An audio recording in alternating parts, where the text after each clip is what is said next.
السلام علیکم ورحمۃ اللہ وبرکاتہ۔ یوٹیوب کے ناظرین کیسے آپ؟ امید ہے سب خیریت سے ہوں گے۔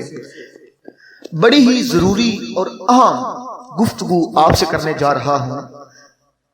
لیلۃ القدر رمضان المبارک میں وہ عظیم رات ہے کہ جس میں 1000 مہینہ عبادت کرنے کا ثواب ملتا ہے اگر بندہ اس ایک رات میں اللہ کا ذکر کر لے، نوافل پڑھ لے، قرآن کی تلاوت کر لے، اللہ کو یاد کر لے، درود کی کثرت کر لے۔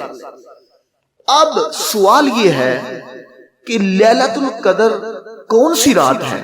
کیونکہ آخری عشرہ آج شروع ہو رہا ہے اور اس کی جو طاق راتیں ہیں ان میں سے ایک رات لیلۃ القدر ہوگی، لیکن سبحان اللہ، اسلاف بزرگان دین جن کا بڑا نام ہے، جن کو دنیا بڑی عزت کی نگاہ سے دیکھتی ہے، جن کو بڑی تعظیم سے یاد کرتی ہے، بڑی تعظیم سے جن کا نام لیتی ہے، جو بڑے بڑے شیخ ہیں، مشائخ ہیں، ان کی نظر میں کون سی رات لیلۃ القدر ہے؟ آئیے چند بزرگان دین، محدثین، مفسرین شب قدر کا تعین کیسے فرماتے ہیں۔ اگرچہ اختلاف ہے لیکن اکثر کی رائے یہ ہے کہ رمضان المبارک کی 27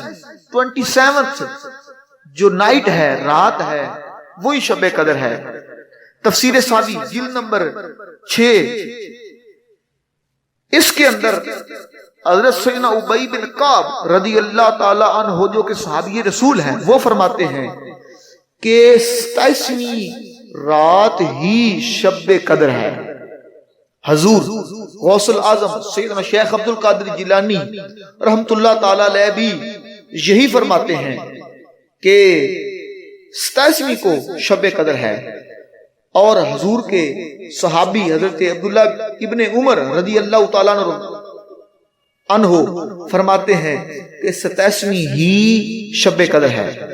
اور اپنے وقت کے عظیم محدث اور عظیم مفسر شاہ عبد العزیز محدث دہلوی رحمت اللہ تعالی علیہ فرماتے ہیں کہ شب قدر رمضان شریف کی 27ویں رات کو ہی ہوتی ہے۔ پھر انہوں نے اس پر جو دلائل دیے ہیں وہ بڑے خوبصورت ہیں۔ وہ کیا؟ آپ فرماتے ہیں کہ لیلۃ القدر کا لفظ 9 حرفوں پر مشتمل ہے۔ لیلۃ القدر 9 حروف پر مشتمل ہے، اور یہ لیلۃ القدر یہ پورا کلمہ ہے، یہ سورہ قدر میں 3 مرتبہ آیا ہے، اور 3 مرتبہ یہ کلمہ آیا ہے، اور ہر کلمے میں 9 حروف ہیں، اور 9 کو جب ملٹی پلائی کیا 3 سے، 9 ضرب 3 کیا تو سامنے آیا 27۔ تو آپ فرماتے ہیں یہ اشارہ ہے کہ 27ویں رات ہی لیلۃ القدر ہے۔ اور دوسری دلیل بڑی خوبصورت عطا فرماتے ہیں، وہ کیا ہے؟ آپ فرماتے ہیں کہ سورۃ القدر، اس سورت کے اندر مکمل طور پر 30 کلمات ہیں۔ 30 کلمات ہیں، اچھا، ان میں 27 نمبر پر جو کلمہ ہے، لفظ ہے، وہ ہے ہیا، اور ہیا سے مراد لیلۃ القدر ہے۔ تو فرماتے ہیں یہ بھی اشارہ ہے کہ 30 راتوں میں سے جو 30ویں رات ہے وہ لیلۃ القدر بنتی ہے۔ تو سبحان اللہ، کتنی خوبصورت بات اپنے خوبصورت انداز میں سمجھائی کہ 27ویں شب ہی لیلۃ القدر ہے۔ اس لیے ہمیں چاہیے کہ ہم خاص طور پہ 27ویں جو رات ہے لیلۃ القدر کی خاص عبادت اس رات میں کریں، کیونکہ زیادہ تر امکان، زیادہ چانس 27ویں شب جو ہے وہ لیلۃ القدر ہے۔ اور اب اگلی ویڈیو جو ہم اپلوڈ کریں گے اس میں ہم آپ کو بتائیں گے کہ لیلۃ القدر میں کون سے نوافل پڑھنے چاہیے، کون سی دعا کرنی چاہیے، کون سے اذکار کرنے چاہیے۔